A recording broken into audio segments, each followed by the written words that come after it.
May the words of my mouth and the meditations of all of our hearts be acceptable to you, O Lord, our strength and our Redeemer. Amen. This gospel passage today from Matthew is one that has always intrigued me, and I can just picture Jesus there at the edge of the sea with this crowd pressing in on him, and they are getting closer as they reach out and try and touch him. I picture it as if they are trying to feed on Jesus. They're like a group of starving animals, these people in the gospel today. Or they're like a flock of pigeons who land on the sidewalk in a flurry of activity because someone has just thrown bread down in front of a statue. And they get closer and they push forward until they force Jesus into the boat because he has no place else left to go. Such great crowds are gathered around him, and everyone is there because they know that Jesus has something that they need. They are hungry for Jesus. They are thirsty for God's kingdom and Jesus' vision of a just world which is good and fair. They want for the goodness that comes off of God, and they're starving for love. These people today are starving. Perhaps like a lot of people in the world right now, people are starving for God's love. I imagine that there were people in the crowd today who were surprised to find themselves there because they don't see themselves as starving. They didn't see themselves as people in need, people who need Jesus, people who need to be fed or needing anything at all. They imagine that they are completely self-sufficient, and maybe they don't even think of themselves as religious, and yet here they are pressing on Jesus, pushing forward so much that he gets pushed into the boat. We had a parishioner at the church where I served in Los Angeles who had never been a Christian or even gone to church before she came to worship with us. But one day she visited our church, which is very similar to the Cathedral. It was an urban congregation, very diverse, and it did a lot to feed the community around it. And she came in because she was writing a graduate paper on churches and their interaction with the city. So she came and she met with me. We talked for a while. She went to service, and then the next Sunday she came back. And then the Sunday after that, she came back again because she liked what she saw. And she kept coming back until she decided that she wanted to be a member of the church. And something like 6 months later, she pulled me aside one day and she said, "I'm so happy at this church. I didn't even realize how much I needed this." Like she was saying, I didn't even realize that I was starving.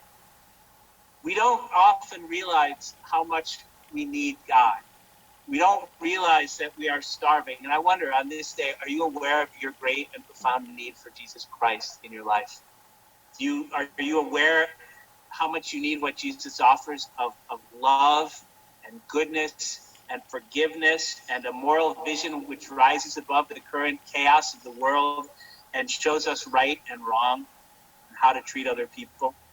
Aren't you hungry for that? I know that I am. And I know there's nothing wrong with admitting that we are hungry and that we are really nothing more than pigeons flocking around Jesus, trying to feed on him, reaching out to touch him until we drive him into the edge of the shore and onto a boat. It's honestly a beautiful thing to see our need and to admit our hunger.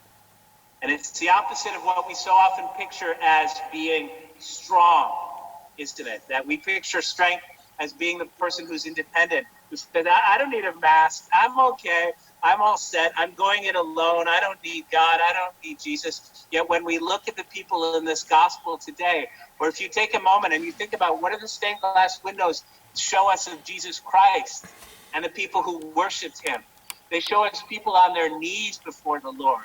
They show us people who are reaching out to touch the Lord. They show us people who are gloriously weak, yet gloriously strong, because they are proudly reaching out to Jesus. It's a snapshot of need, which is strength. And I know that among that crowd today in the gospel, there are people who are in denial of their hunger and their need. People tell themselves, I'm not hungry for God. I don't need God. And you know, there are people who, whenever you ask them how they're doing, will always say, I'm fine. I'm okay. Nothing's wrong. They say, I'm not that soil along the path where the seeds cannot land. They say, I'm not the soil in the rocky ground, the one with all the thorns where the seeds get choked. They say, I'm the good soil. That's what we tell ourselves a lot. I'm the good soil, the one where the seed will be planted and find purchase and grow. Look how well put together I am. Look at how I've got this wonderful life and this appearance of normalcy. Yet there I am with all the other people pushing in to touch Jesus so much that we drive him into the boat, because in reality, I'm starving.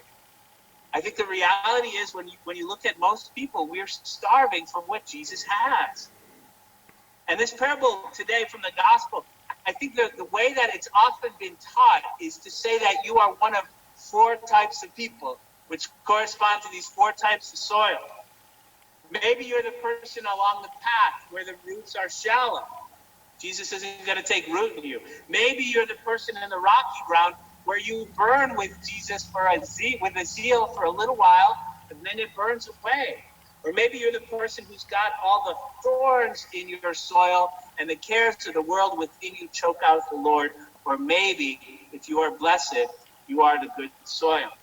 And perhaps this traditional Christian message about this passage has been received by countless people who always tell themselves, of course I'm the good soil. Just look at me. But aren't we still reaching out to touch Jesus? Aren't we still trying to get around him so much that we push him off into the boat? Because I don't think we are in reality one type of soil or another type of soil. And I don't think Jesus means to say that you are a type of soil, good or bad, but I think he's saying that there are these states through which we pass in this life. And sometimes we're shallow, and sometimes we're rocky, and sometimes we're beset with thorns, and sometimes, if we are really, really blessed, we are good and ready to receive God. And I know I look at my life, and I look at these 40 years or so when I've really consciously wanted to be with God and touch God and learn about Jesus. And there are times when I've circled through being ready for God and being distracted by the world and being negative about God and then receiving Jesus. I think this is the cycle that we all go through. It's the dance we play with the seed and with the sower. But no matter where we are on this cycle, the sower still works. The sower is still going on. The sower keeps this job going of sowing no matter what kind of soil we happen to be at this moment. The sower, who in the parable is God, keeps sowing and sowing and sowing. And the seed, who in the parable is Jesus, keeps trying and trying and trying to find space and purchase within us until we are ready. And for me, this parable of the sower is a parable about patience. It's about patience. It's not about having patience with the sower or patience with the seed, because we know these things keep happening. God the sower will keep loving us. And Jesus the seed will keep trying to find space within us. It's not about patience with them, it's about patience with the soil. The parable of the sower is about waiting for the soil. Realizing that the soil goes through all these crazy different styles of life and permutations until it is ready to receive God. This is a parable which says, I will be patient with you because today you might be shallow ground, or today you might be rocky ground, or today you might be thorny ground. Today you may reject the seed or be too busy to receive the seed or not even really trust the seed, but you will know that at some point, once again, you will be the ground in which Jesus Christ can be planted and grow and take root. Where these things that choke God, these distractions that drive us from God will disappear. And we can turn vividly in the most profound way to receive God in our life. We just pray that God is patient with us until these times come, until we are ready to be good soil. I think one of the great spiritual challenges, in fact, probably the great spiritual challenge of this time right now, is patience. Like you, I am impatient with how slowly things are going in terms of opening up, in terms of opening the cathedral, in terms of having life return to normal. I am impatient with those who do not wear face masks in order to keep me safe. I'm impatient with not knowing whether or not my son's school is going to have classes again in September, or whether my oldest son's restaurant is going to open so he can start to work again. I am impatient with politicians. I am impatient with the slow pace that it's taking for us to acknowledge racial injustice in this country. And I know that Dr. King said that the arc of the moral universe is long, but it bends toward justice. I am impatient with how long it takes to bend. I am impatient with people who do not do what I want them to do. And mainly, I am impatient with myself and all the times I'm waiting to be the good soil. This time of COVID-19 has bred impatience, and I don't think I'm the only one who feels that way. But you know, there is good news. And the good news is that from time to time, we can recognize that we are not in charge of things. That we're not the sower, we're not the seed, we're simply soil. Neither is our bishop, neither is the governor of Massachusetts, neither is the president of the United States in charge. The one in charge is God, who is the sower, who right now, at this second, is sowing good seed. It is good seed, and we are good soil. No matter what state we happen to be in this moment, we are always good soil.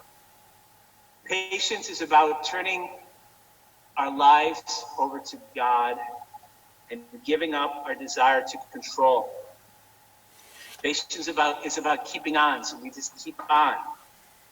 Knowing that the world is turning and that even now things are heading toward their perfection in God. We will at some point be here together, and things at some point will resume normalcy, whatever that will look like in the future. And patience is having vision. It's about knowing that the seeds that God are planting today will grow into a future that is probably better than we can imagine. It may not be what we want, but it will be something. And it's worth waiting for, and it's worth fighting for. Right now, God the sower is planting seeds that will grow. Right now, we are given this day. Let's rejoice in this day. Let's have gratitude for the seed and for the sower, and gratitude for our own hunger, because it lets us know that we are alive. Let's turn to Jesus on this day, however we find him, and let's feast. Let's feast. Let's feast. However we find Jesus, in prayer, in study, in the word, in each other, in the sky, in our hearts. And let's direct others to know Jesus as well. And have patience with ourselves and for the world, for God is good. Amen.